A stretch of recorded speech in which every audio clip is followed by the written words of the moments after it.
এখন যাচ্ছি ঢেউসাগরের দিকে, নতুন জায়গা। আর ঢেউসাগরটা ঠিক নিউ দীঘার যে দিকটায় স্টেশন, ওল্ড দীঘার মোহনা, তার উল্টো দিকে।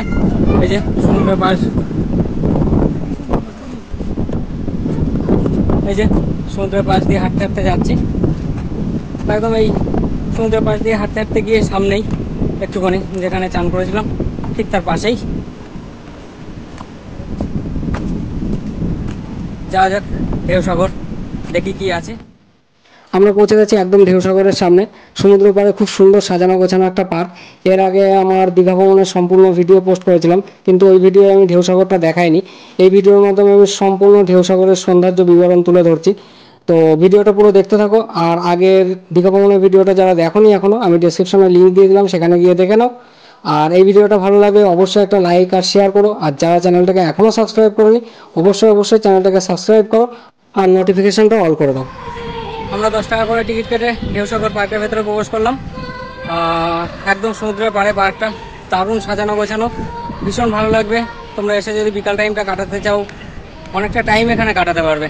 তো চলো পার্কটা ঘুরে দেখাই। এই যে আমরা এই দিক দিয়ে প্রবেশ করেছি। আর এখানে রয়েছে একটা ছোট্ট রেস্টুরেন্ট। আর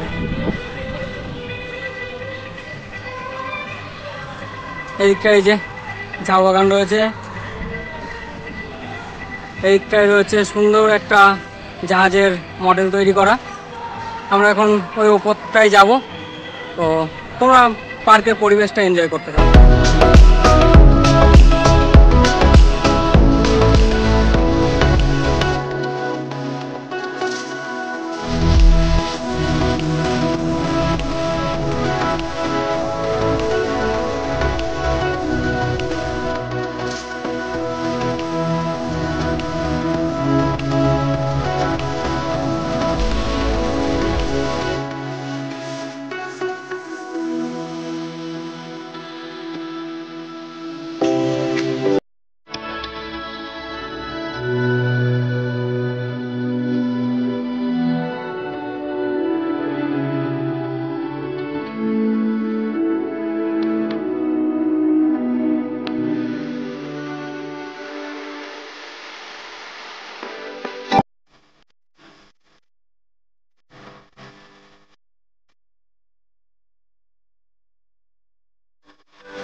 ঘুরতে ঘুরতে একদম চলে এলাম পার্কের শেষ প্রান্তে।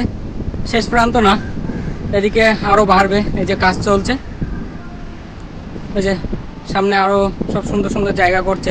এদিকে কাজ চলছে বলে এখানেই আপাতত বন্ধ করে রেখেছে। নেক্সট টাইম এসে হয়তো ওই দিকটায় যেতে পারবো। আর এখানে বাচ্চাদেরও বিভিন্ন রাইড রয়েছে, বাচ্চারা আসলেও খুব আনন্দ পাবে।